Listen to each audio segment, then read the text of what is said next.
Hello guys, sa mga kapwa ko arbitero, meron kasi akong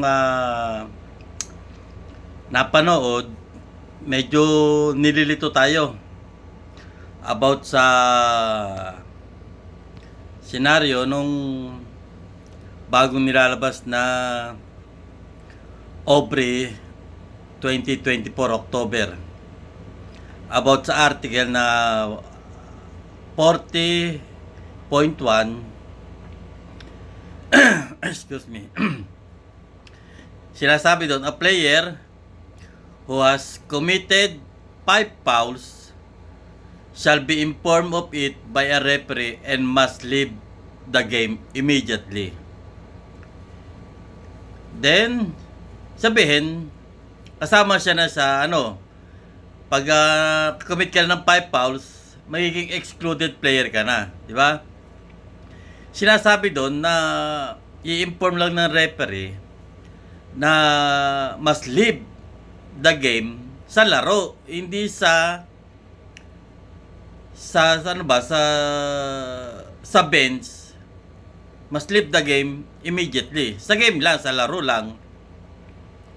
Tapos sinasabi doon sa 40.6, any disqualified player,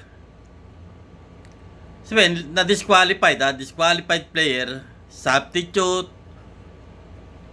or head coach, assistant coach, excluded player, or accompanying delegation member must leave the game immediately, taking no more than 30 seconds, and shall go to and remain in the team's dressing room for the duration of the game, or shall leave the building. Ibig sabihin, oo, excluded player ka, pero hindi ka naman disqualified player, di ba? Although kasama ka sa excluded, pero hindi ka naman sinabing disqualified, so hindi ka dapat punta ka ng dressing room. Hindi ka naman disqualified, eh. At least, ka lang naman, nag-commit ka lang naman ng 5 fouls. Di ba?